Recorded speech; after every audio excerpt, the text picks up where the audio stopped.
We're here with Chris from Codeology and a production line here. We're going to follow this through in just a moment. Chris, I want to know, first of all about Codeology. Go. Okay, so Codeology is a UK-based company. We're based down in Salisbury. I've been working for around about 15 years now, designing and manufacturing labelling machinery. We've expanded that into conveyors as well, and large character inkjet coding. We've sort of supplemented the equipment that we design and build with case tapers and pallet wrappers, just to offer a more complete package to our customers without having to buy in things that we don't ourselves understand. From there, we've obviously developed, and as you say, we've got this production line in front of you here. Lovely curved conveyor, which were an expensive headache for quite a long time, and we've put a lot of effort into being able to bring that skill set in-house as well. Feeding off onto this conveyor here with the angle in it, just to bring things up to a nice high level. Well, I tell you what, you brought a lot of toys here today. Let's follow the journey through. I tell you what, Tom, bring back some of those yogurts, and then let's follow this journey through from the beginning of the curved conveyor and see what happens. So, like you say, curves can be a bit of a problem, particularly when you're constrained on space, but you've got a pretty neat solution here. Yeah, it's quite a narrow belt, but it doesn't need to be wide for these products, and it just brings it around quite nicely. And we'll have a slight issue on the transfer here, excuse me. It's always the way when you're doing a demo. There we go. It is always the way. One of the things that we often find, though, with these is people tend to have their high-risk feed straight out onto a lazy Susan, a turning turntable or a static table, and that causes problems just from the quality assurance point of view, but also from the packing point of view, being able to get things down. The nice high level that Tom's working at here to pack down onto the trays makes it a lot easier, a lot quicker, a lot more efficient. And as the tray then rolls down, we've got a slightly different approach to labelling the trays. Now, these have always got that awkward angled face on them as well. And normally a lot of companies will fix that with windy handle adjustments that tip everything in a lot of different ways, and it makes setup quite difficult.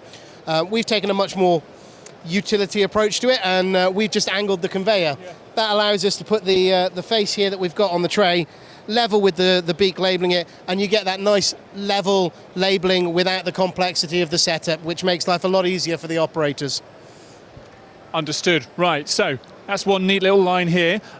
You brought a lot of other toys with you as well. What are we looking at here? You've got a double tray here. So a similar setup here as well, where this high-level conveyor for the products, the low-level conveyor for the cases. Now, by having that over-under setup, we keep the efficiency and the ease for the operators that we had before.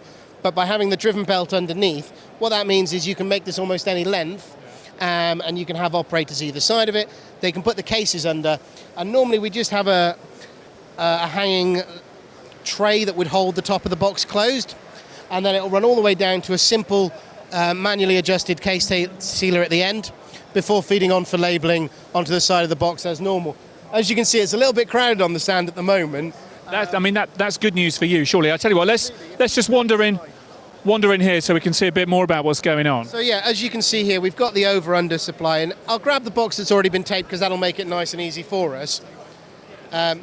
So the packers would normally pack down into the case on the side that all the people are at the moment, and just feed onto the moving conveyor underneath here. Now, as I said, doesn't matter where they are, sort of close to, far away, the box will then find its way down to the case taper, and this one's an empty box, so it's obviously going to fight back as well.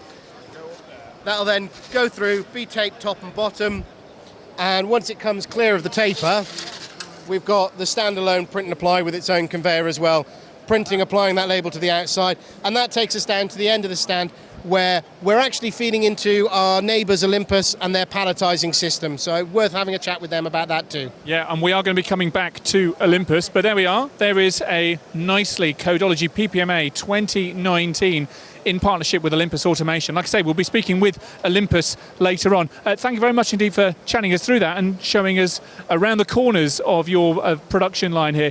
Tell me, what have you made of PPMA so far this year? It's certainly looking quite busy on the floor. Your booth is looking quite busy. What's the topic of conversation, would you say, around the stand? I mean, we've had quite a lot of different areas. To be honest, it's been a lot busier than I was expecting first thing on a Tuesday morning. Normally it's a little bit slow starting, but it's been really good this year, and we've had interest in our space-saving solutions. We've had interest in the packing systems and a few other areas as well. and I'll be honest, quite happy to talk to anyone about anything that they can see here or any ideas they may have that we might be able to help with throughout the course of the next few days. Brilliant. Listen, Chris from Codeology, thank you very much for joining us here on PPMA TV. No problem at all. Thanks very much for your time. Cheers.